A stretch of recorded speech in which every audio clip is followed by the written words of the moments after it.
आपण या क्षणाची सर्वात मोठी बातमी बघतोय ती म्हणजे पूजा खेडकर यांना यूपीएससीने कारणे दाखवा नोटीस आता बजावलेली आहे आणि आता या संदर्भात तुमची निवड का रद्द करू नये असा सवाल यावेळेस यूपीएससी कडून विचारण्यात आलेला आहे। नियमांचं उल्लंघन केल्याचा ठपका पूजा खेडकरवर ठेवण्यात आलेला आहे आणि यानंतर आता त्यांची निवड रद्द होण्याची शक्यता आहे।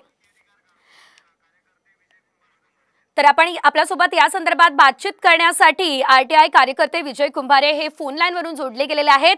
सर, तुम्ही या संपूर्ण प्रकरणात पाठपुरावा केलेला होता आणि आता यूपीएससी कडून ही मोठी कारवाई खरं तर केली जाते, या संदर्भात आपण काय सांगाल, काय प्रतिक्रिया द्याल?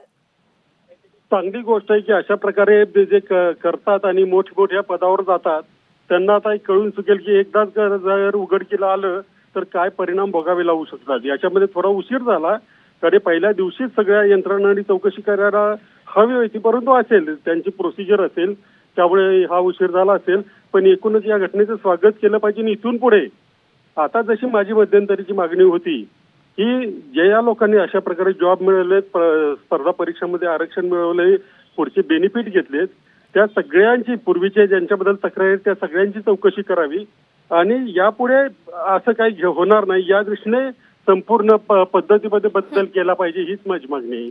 निश्चितच खूप खूप धन्यवाद, तुम्ही आमच्यासोबत बातचीत केली यासाठी। तर आपण बघू शकतोय पूजाची निवड आता रद्द होण्याची शक्यता आहे, कारण एक न अनेक मोठमोठे कारनामे हे पूजाचे समोर आलेले आहेत। केवळ प्रोबेशनरी IAS अधिकारी असताना दिवाच लावला नाही तर यूपीएससीची परीक्षा सुद्धा अनेक वेळा नाव बदलून देण्यात आलेली आहे। खोटं अपंगत्व सर्टिफिकेट यूपीएससीला देण्यात आलेलं आहे आणि त्यामुळे ही अतिशय मोठी कारवाई झालेली आहे।